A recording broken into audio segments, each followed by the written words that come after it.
What's up, you guys? Emma here. I wanted to jump on and do an update episode. I've been trying to do these a little bit more and answer some of your guys' questions, communicate with you guys, and of course, share anything that's been going on or anything upcoming. You'll have to excuse me. I did an interview a little bit earlier, and my brain's a little bit fried today, so I'm going to do my best to get through this. But first of all, I hope that all of you are healthy, happy, and staying safe out there. And I just want to thank you all from the bottom of my heart for all your support for this podcast, for this platform, for the survivors that are so courageous and brave to come on and share their stories, and for all the outpouring of love that you guys continually give me, this podcast, and every single guest. It's just incredible, and it seems to be growing every single day and every single month and every year that I've done this. I've just noticed so many more people come on and believe these stories and want to contribute positively, and I get less and less negative feedback, less and less discreditation and invalidation of these testimonies. And I just really appreciate you guys coming together and creating this beautiful, safe, incredible, protective, and just loving community around these incredible warriors who are speaking out. So, with that being said, I had a couple people that are new ask me how I got into this, and I thought I would take an opportunity to reintroduce myself and or share just a little bit about my journey for those of you who might be new here, or for those of you who may not have seen other times that I've spoken about my journey into podcasting. So I'm going to try to keep this kind of short. I know you guys aren't here for me. I do appreciate all the love that you give me, but I know that you guys are here to listen to the survivors, so I don't want to take up so much time and make this a really long episode, but I did want to come on and share a little bit about my own journey and hopefully answer any questions that you guys have. So, first of all, my name is Emma Catherine, as some of you know, and I've been podcasting since 2020. How my journey got started is sort of a long story, but it's also not at the same time. So, when I was 22, I had moved out to Las Vegas and I was super poor, didn't have a lot of money to do personal development and things that could help educate me. And I just discovered podcasts and would listen to them religiously while I was driving to all the different jobs that I had, which is a whole nother story in itself, my journey out in Vegas. But while I was driving, I would listen to different podcasts and realized how valuable they were. They were free, they're easy to stream wherever you're at, and they are just a really great way to learn about things whenever you have some spare time to turn something on in the background, which I had a lot of that. I was in my car a lot. So I really got a lot out of podcasts and told myself that one day my dream would be to create one so I could help other people in the same way that they help me, and that I could contribute something for free into the world that would hopefully help other people on the other side, just as I had been helped. But I didn't know a direction that I wanted to go. I am not a survivor, and I didn't grow up knowing about this stuff. I grew up sort of sheltered from a lot of this. I was one of those people that thought that these crimes were very far from me. I thought that they only happened in third world countries. I thought that they only happened sort of at the border, like how we hear all the time on the news. And I felt very disconnected from it. Um, I didn't know about satanic ritual abuse. I had no idea about MK Ultra growing up. Even human trafficking wasn't something that I really was introduced to until I got older. And actually, whenever I lived out in Vegas, I would hear that term here and there because, as you guys might know, that's a big hub for trafficking, and I did not know that almost my entire time living out there. So, flash forward to 2020, I was one of those people who I was still employed, but my job was in sales. Instead of driving around all the time, I was now at home and doing my job from Zoom, like what we're doing right now. And I had some extra time because I wasn't in my car all the time. And so I started paying attention more to politics, which I never really had done. Started paying attention to the news more and was got very curious about what's going on in the world. Um, to give a little bit of background information, I've always been sort of a what you might call a conspiracy theorist. I hate that word, but it's the best terminology I know how to use. I've always really been open to learning about things that are unconventional. And I could tell you so many stories of different ways that I sort of broke boundaries in my professional career, with thinking outside the box in different ways in different industries that I was in, because certain things never aligned with me. And I did research to figure out why. And so many, I've always been one of those people, why, how, and never really took things like at face value. I had to sort of like dive into it myself and learn about it. And came to some really radical and incredible conclusions as a result of being my own sort of investigative researcher on the topics in my life that I've been very passionate about, health and wellness and fitness, especially being a big part of my background. I ended up evolving very unconventionally in my industries and did some really neat things and discovered some really neat things. So, anyways, when I started listening to the news in 2020, I started seeing human trafficking coming up more, and it was again something that felt kind of far from me. So I didn't necessarily understand it in the context that I do now. I understood now that it was happening in my country. I started researching it a little bit more. Come here, Keefe. And it suddenly became a little bit closer to me because I started hearing about stories that were happening in Vegas. And I'm thinking, gosh, that's crazy that this isn't as far from me as I thought it was. Why didn't I learn about this growing up? You know, we just hear about stranger danger. You don't hear about, the ways that we know of now that parents traffic their children and that these people end up being in closely knit communities and groups and around the children, that typically do these. It's not the strangers typically that are doing this. And so nothing really hurts my heart more than children and animals being abused. I am an avid animal lover. I have a very soft spot in my heart, especially for dogs. I love my dog with all my heart. He's my little sweetheart. And my experiences with babies, I have had a lot of, from in my own family to helping raise a child in my adult life. So I have just always had a really soft spot for these very vulnerable beings in our world. And whenever I had heard about these crimes happening, it just became very evident to me that this was something I needed to pay attention to, and I didn't know why. I was very concerned that this was the first time that I had ever learned about it. So, anyways, long story short, I went down these different deep dives, and eventually, like you have on the other side of the screen, ended up stumbling on satanic ritual abuse, MK Ultra, mind control, organized abuse, familial trafficking, and my whole world imploded. Like everything imploded. Everything that I knew changed. The way that I look at the world was just so different. I didn't know how I was going to sort of pretend, go to work and just forget about that when things changed and I was back out in the field. But I did know that this was something that I needed to help with. I needed to help share this information now that I knew it. I felt a moral responsibility that I had to do something about this, but I didn't know how. Like I said, I worked full time.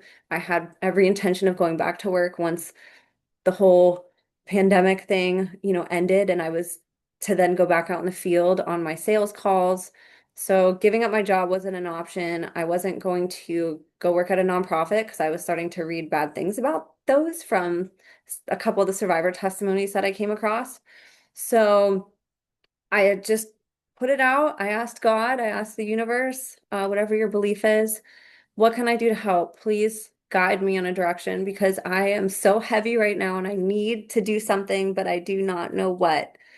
And so as things started converging for me, I started to have these ideas where my past love of podcasting started to integrate with this idea of wanting to help. One of the things I was doing was looking for survivor testimonies. I couldn't find them anywhere and I didn't know why. Why are the only people speaking about these crimes, nonprofit owners, politicians, the mainstream media? Where were the survivors? I had to dig so far on the depths of the internet to find testimonies. Kathy O'Brien's testimony, one of them that I've aired on my movie nights on Tuesday nights, is actually one that I stumbled on first, and that blew my world open even more. Hearing it directly from a survivor, it hit different in my soul and in my heart than seeing an article in a newspaper or hearing about this on the news. It just became very personal and felt so much closer. So Kathy's testimony was one of the first ones that I found, and it just ripped my heart apart. And I knew I needed to listen to more testimonies to understand this because it was so much for my mind to grasp that I couldn't simply understand it from seeing an article and just hearing a term. I really knew that in order for me to have a grasp on this and to fully understand it, I had to listen to the people that experienced it, which makes sense in my life. Some of the podcasts that I listened to were about business, for example, and I didn't go listen to about, or I should say, I didn't go learn about business from some bum sitting on his mom's couch in the basement. I went and learned from people who had successful businesses that were teaching others how to duplicate what they did. And so I never understood, like, why are we learning about this stuff from people who didn't go through it? We need to hear from survivors. In my innocent, sort of naive mind, I thought for sure there had to be people out there interviewing survivors. And I was very disappointed and very, very hurt in my soul and in my heart that I couldn't find podcasts that were interviewing survivors. That was something I was like, well, instead of listening to these other podcasts, I'm going to go listen to survivor testimonies. And like, I couldn't find them. And so, again, these ideas over the course of a few months just started to converge. And all of a sudden, it just hit me like, why don't you do a podcast, Emma? Invite survivors on. You're solving your problem and your frustration. You're living out a dream that you've had for so many years and didn't know what to do with it, aka the podcast. And you now have this idea that you don't see anybody else has done. So it's sort of like you could pioneer something and help get other people on board to support what you care about. And so it was sort of done there. And the interesting thing was, before I had this idea, months before I really started digging into this research, I actually had gotten with a friend that I knew that was a graphic designer. And I said, hey, I really want to start a podcast this year now that like this COVID stuff has happened. Can you help me create a logo and just make it really basic? I don't know what I want to do my podcast on, but I'm going to call it the imagination. And the reason why I did that was because in my mind, I am constantly using my imagination to try to figure out how to make things better, to try to figure out how I can be a better person, how I can make the world better every single day. I'm trying to figure out how to solve problems all the time that don't have solutions yet. And in order to do that, I have to use my imagination. And so I had a whole list of names that I was going to name my podcast or that I wanted to, potential names. I went and looked all of them up online, and the only one that didn't have a million other podcasts named after it was The Imagination. And so that was settled. And I thought, we need to use our imagination to imagine a better world. We need to imagine a world without human suffering, without, um, without human trafficking, even after I discovered that. But to me, it was like, how can we use our imagination to imagine business in a different way, to imagine health and healing in a different way, which was kind of what I thought I would start a podcast on because that was what my career was. But it ended up evolving into imagine a world without human trafficking, imagine a world without child abuse, imagine a world where everybody's healed. And so to me, our imaginations are the key to creating a world that doesn't exist yet, to creating what we wish existed, even to becoming the person that we wish that we had when we were growing up. You know, if you don't have an example of that, you have to use your imagination to say, well, how can I do things different than what was done to me? Or how can I do this job different than what's been traditionally done? How can I change the world in a way that somebody else isn't doing? And so my imagination personally has always been a big part of my life and how I navigate the world and how I solve problems, you know, and how I innovate in my career, in my personal life, and especially with this cause that I knew needed the most attention and needed the most imagination possible because there's been so many generations before me that didn't take care of this problem that I am now passionate about helping solve. And many of you on the other side of the screen are. And so that was the inspiration behind my podcast name. And it fit perfectly once I finally had the dots connected. I'm like, oh my gosh, imagine a world without child trafficking. Imagine a world where everybody's healed. All these different ways that we can imagine and envision together, right down to having to imagine what something like organized abuse is if it's something that you didn't go through. If you haven't gone through that like me, this is something that requires your full imagination to comprehend because it's so incomprehensible that there's no other way to do it. You can't step into somebody's shoes who went through that and fully understand, like maybe you can in other circumstances in life. This is something that completely devours your emotion, your imagination. You have to use your imagination in order to envision what something like satanic ritual abuse is because it's just too much for our minds to even begin to logically comprehend naturally. So it just really fit. Um, so that was kind of how I developed my podcast. And I thought, I'm going to put it out there on the internet. I'm going to ask if you're a survivor and have a story, I have a platform for you. I'm going to create a safe environment for you to share your story. The key being safe, non-judgmental, all walks of life, no matter what. The focus is on you and your story, and there's no strings attached. It's not about you having specific beliefs that have to align with mine.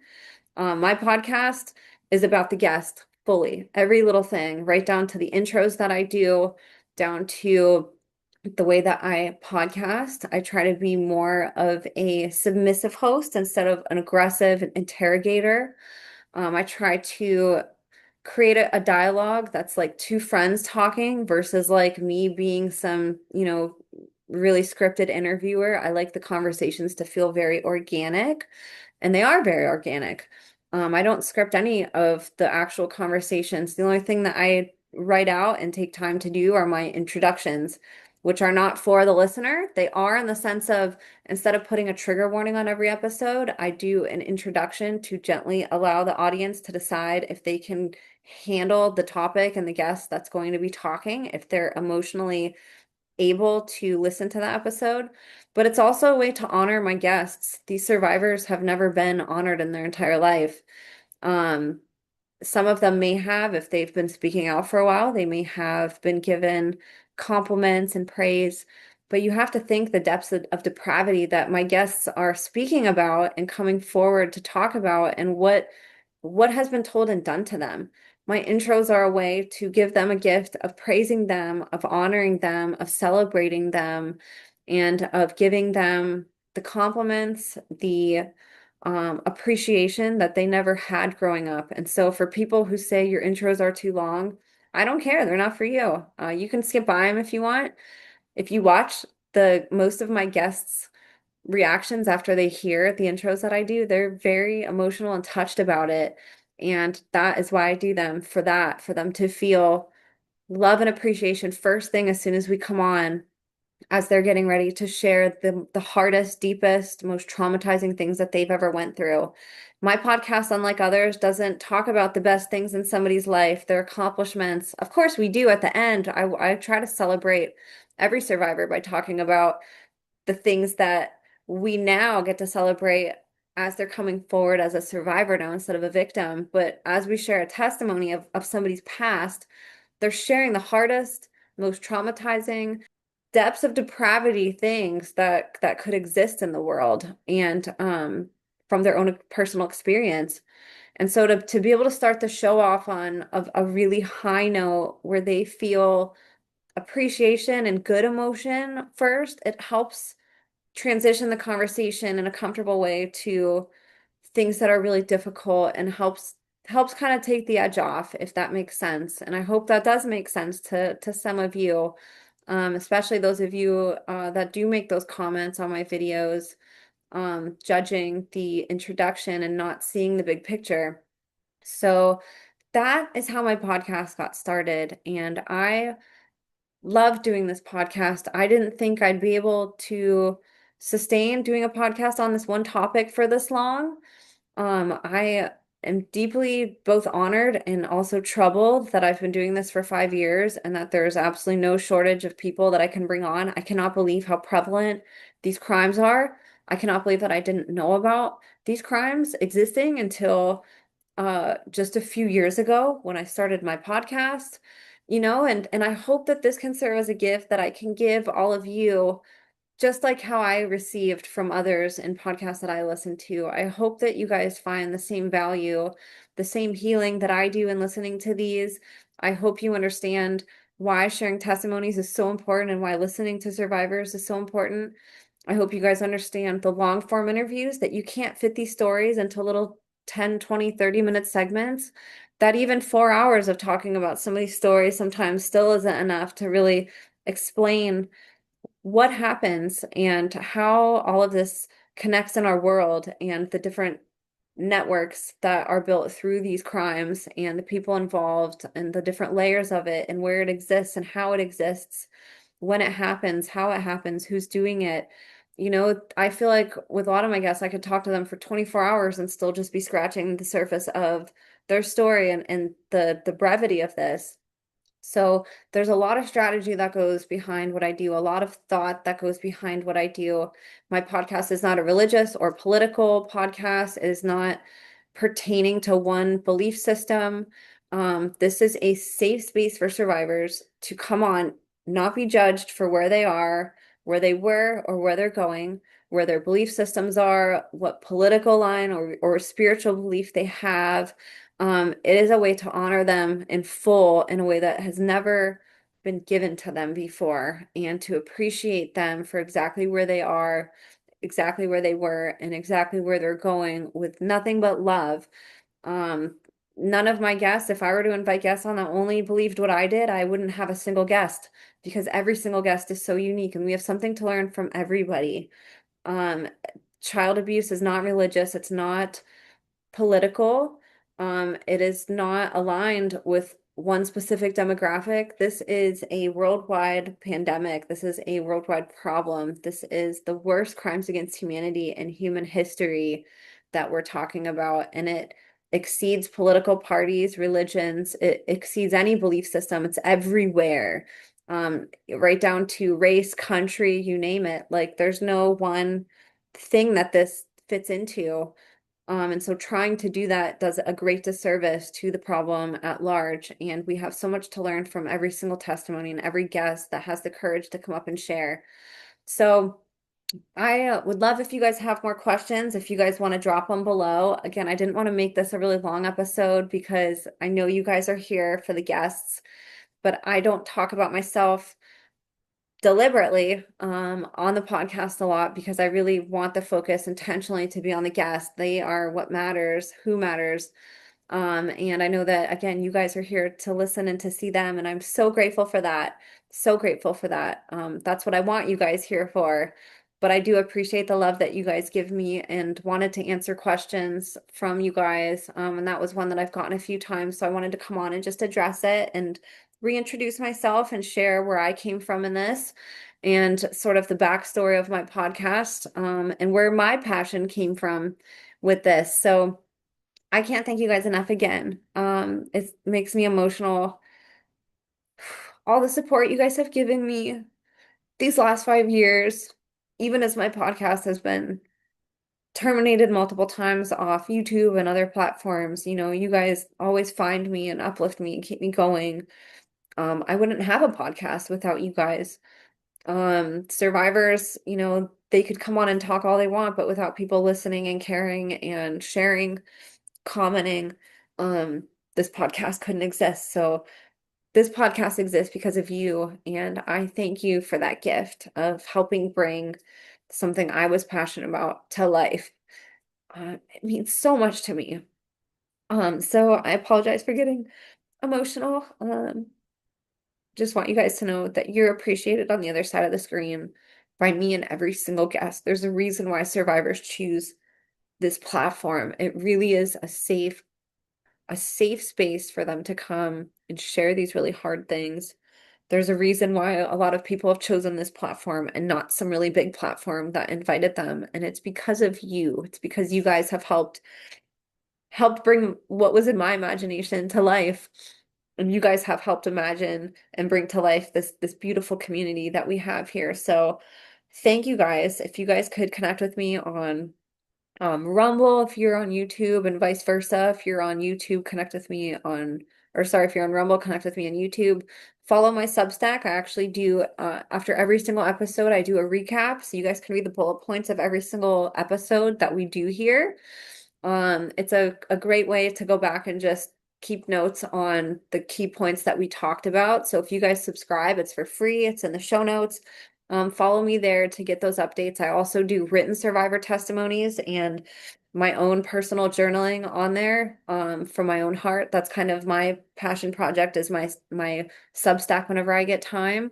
I'm also on Spotify, iTunes. So follow me wherever you guys can. Follow me on social media. I'm on Instagram. I'm on X. I am on pretty much every platform. So come support and hang out. Come keep sharing these episodes and following the survivors and donating to them and uplifting them. Your support means the absolute world to me.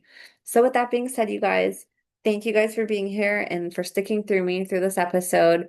God bless you all, and we will see you next time.